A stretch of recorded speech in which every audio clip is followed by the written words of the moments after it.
ଯାତ୍ରା କାର୍ଯ୍ୟକ୍ରମରେ ଆପଣଙ୍କୁ ସ୍ୱାଗତ କରୁ। ଆସନ୍ତୁ ଆମେ ପାଳକ ପ୍ରେମାଶିଷ ସତମାଙ୍କ ଦ୍ୱାରା ଲିଖିତ ଆଜିର ଡିଭୋସନ ବିଷୟରେ ଚର୍ଚ୍ଚା କରିବା।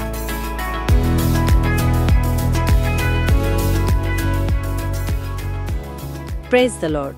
Praise the Lord. আজি आमे एक माने बहुत भल विषय उपरे कथा हेबा।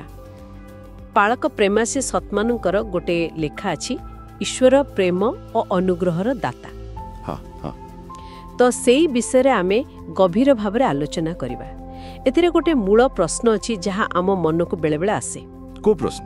जे जीवन रे जेउ दुख कष्ट आसुछि सेथि पई कोन परमेश्वर दायी? अच्छा ना से केवल प्रेम और अनुग्रह दियंती। आमर मूल आधार रहिबो 2 पीतर 1:2-4। हाँ सेठी अनुग्रह और शांति बढ़िबा कथा कुआ जाईछि। एकदम। तेमे चलंतु एई लेखा भीतर को जाई परमेश्वरन को आहुरी भलरे बुझिबा को चेष्टा करिबा। से प्रकृत रे जने दाता ग्रहणकारी नुहंती। हाँ एटा बहुत साधारण अनुभव। माने जेतबेला कष्ट आसे लोकन को लागे सत्य जमिति से माने परमेश्वर को संगरे लढुचंती। हाँ लागे सेमथी मनर आसे परमेश्वर कोन मो विरुद्ध रे अछंती। किंतु एई लेखा कोन ना स्पष्ट करूची परमेश्वर हमर शत्रु नुहंती। अच्छा जीवन रे कष्ट आसी पारे किंतु लेखकन को मतरे एटा परमेश्वर पठाइथिबा किछि शिक्षा नुहे। ओहो ताहले काहे कि नुहे? कारण शास्त्रर गुटी मूल सत्य अछि 1 जोहन 4:16 रे ईश्वर तो प्रेम। ईश्वर प्रेम तो जहार स्वाभाविक प्रेम से केमिति जानी सुनी काहाकू कष्ट देबे। हाँ एटा बहुत गुरुत्वपूर्ण कथा। ताहले जदि परमेश्वर कष्ट देउ नहांती तांकर भूमिका कोन?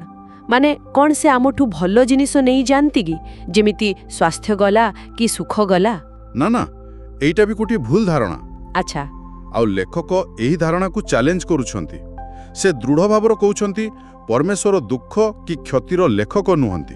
ओहो बरन से जाकुब 1:17 को देखाउछंती। सेठी लेखा अछि समस्त उत्तम कान और समस्त सिद्ध बर कोठु आसे? स्वर्गरु परमेश्वरंक ठारू। हाँ ऊर्ध्वरु आसे। एमती भावंतु जेमती सूर्य कोण दिए? आलोक आउ उत्ताप।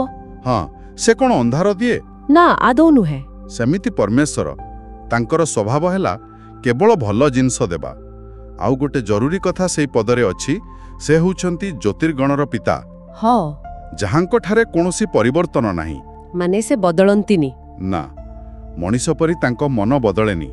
तांकर जेउ दानशील प्रेममय स्वभाव सेटा सबु बेले स्थिर। वाह ए जे स्थिर दातन चित्र एटा सुनी के बहुत शांति लगुछि। जदि तांको स्वभाव केवल भल जिनस देबा तेबे तांको प्रेम आउ दानर सीमा केते? लेखक कोन कहउछंती? एथिपे लेखक सबुटु शक्तिशाली प्रमाण देइछंती। आमे समस्ते जानिचे जोहान 3:16। हाँ निश्चय।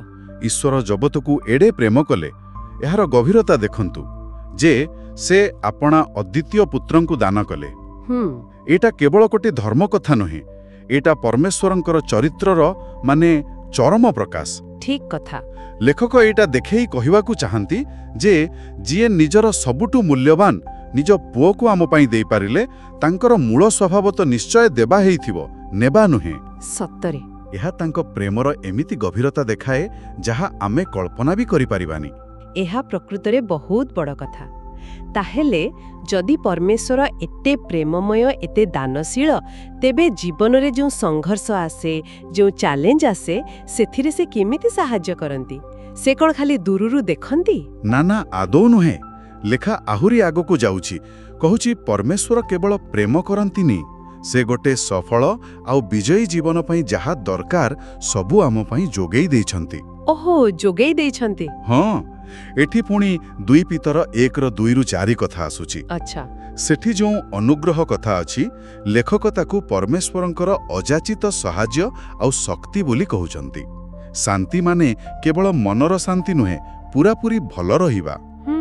जो बहुमूल्य प्रतिज्ञा अछि सेगुड़ाक आम पई ईश्वरीय ग्यारंटी। वाह एपरिकी ऐश्वरिक स्वभावर सहभागी हेबार सुजोग भी देइछंती। माने आमे तांको परी हेई परिबा। ए सब तो बहुत बड़ कथा। हाँ आउ एगुड़ाक आमे किछि करिकी पाइनु।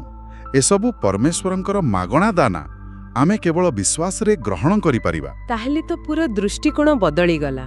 ସାଧାରଣତଃ କଷ୍ଟ ହେଲେ ଆମେ ପରମେଶ୍ୱରଙ୍କୁ ପଚାରୁ, କିନ୍ତୁ ଏ ଲେଖା ଅନୁସାରେ ସେ ତ ସମସ୍ୟାର ଭାଗ ନୁହନ୍ତି। ସେ ହେଉଛନ୍ତି ସମାଧାନର ଉତ୍ସ। ଏଇଟା ହିଁ ମୂଳ କଥା। ହଁ, ପରମେଶ୍ୱର ଆମ ବିରୁଦ୍ଧରେ ନାହାନ୍ତି। ସେ ଆମର ସବୁଠୁ ବଡ଼ ସାହାଯ୍ୟକାରୀ, ସବୁଠୁ ବଡ଼ ସହଯୋଗୀ। ଲେଖକ କହୁଛନ୍ତି, ଯେତେବେଳେ ଆମେ ଏଇ ସତକଥାଟାକୁ ଗ୍ରହଣ କରିବା ନା, କଠିନ ସମୟରେ ଆମର ମନୋଭାବ ବଦଳିଯିବ। କେମିତି? ଆମେ ହେ ପରମେଶ୍ୱର, ମୋ ସହ ଏମିତି କାହିଁକି ହେଲା ପଚାରିବା ବଦଳରେ ହୁଏତ ପଚାରିବା, ହେ ପରମେଶ୍ୱର, ଏଇ ପରିସ୍ଥିତିରେ ଆପଣଙ୍କ ଅନୁଗ୍ରହ ମୋତେ କେମିତି ସାହାଯ୍ୟ କରିବ। ବା, ଏଇଟା ପ୍ରକୃତିରେ ଗୋଟିଏ ଶକ୍ତିଶାଳୀ ପରିବର୍ତ୍ତନ। ତେବେ ଆଜି ଆମେ ପାଳକ ପ୍ରେମାଶିଷ ସାତମାନଙ୍କ ଲେଖାରୁ ଯାହା ସବୁ ଆଲୋଚନା କଲେ, ତାର ମୁଖ୍ୟ କଥା ହେଲା ଆମେ ପରମେଶ୍ୱରଙ୍କୁ ଜଣେ ପ୍ରେମମୟ ଉଦାର ଦାତା ଭାବରେ ଦେଖିବା ଦରକାର। ହଁ, ଯିଏ କେବଳ ଭଲ ଆଉ ସିଦ୍ଧ ଜିନିଷ ଦିଅନ୍ତି। ଆଉ ଆମ ପାଇଁ ଆହ୍ୱାନ ହେଲା ଏଇ ସତରେ ବିଶ୍ୱାସ କରି ତାଙ୍କ ଦ୍ୱାରା ଦିଆଯାଇଥିବା ଅନୁଗ୍ରହରେ ଜୀବନ କାଟିବା। ଆଉ ଶେଷରେ ଶ୍ରୋତାମାନଙ୍କ ପାଇଁ ଗୋଟେ ଚିନ୍ତା କରିବା ଭଳି କଥା, ଯଦି ଜଣେ ପ୍ରକୃତିରେ ଏ କଥାକୁ ବୁଝିଯାଏ ଯେ ପରମେଶ୍ୱର କେବଳ ଭଲ ଦିଅନ୍ତି ଆଉ ସେ କୌଣସି ଦୁଃଖର କାରଣ ନୁହନ୍ତି, ତାହେଲେ ଜୀବନର ଯେଉଁ ବାସ୍ତବିକ କଠିନ ସମୟ ଆସେ, ଯନ୍ତ୍ରଣାଦାୟକ ମୁହୂର୍ତ୍ତ ଆସେ, ସେତେବେଳେ ଏହି ବିଶ୍ୱାସ ତାଙ୍କ ପ୍ରାର୍ଥନାକୁ, ତାଙ୍କ ଭରସାକୁ ଆଉ ସେ ପରିସ୍ଥିତିକୁ ସାମ୍ନା କରିବାର ଉପାୟକୁ କେମିତି ବଦଳେଇ ପାରିବ, ଏଇଟା ନିଶ୍ଚୟ ଗୋଟେ ଗଭୀର ଚିନ୍ତନର ବିଷୟ। ଆମେନ୍। ଆଜି ଆତ୍ମିକ ଯାତ୍ରା କାର୍ଯ୍ୟକ୍ରମରେ ଯୋଗ ଦେବା ପାଇଁ ଧନ୍ୟବାଦ, ଯେଉଁଠି ଆମେ ପ୍ରତିଦିନ ପରମେଶ୍ୱରଙ୍କ ବାକ୍ୟ ଆଲୋଚନା କରୁଅଛୁ। ଯଦି ଏହି କାର୍ଯ୍ୟକ୍ରମ ଆପଣଙ୍କୁ ଆଶୀର୍ବାଦ ଦେଇଅଛି, ତେବେ ଏହାକୁ ଆପଣ ଫ୍ୟାମିଲି ଆଉ ଫ୍ରେଣ୍ଡସ୍ ହ୍ୱାଟ୍ସଆପ୍ ଗ୍ରୁପରେ ସେୟାର କରନ୍ତୁ। ଆସନ୍ତାକାଲି ପୁଣି ଦେଖା ହେବା। ଧନ୍ୟବାଦ।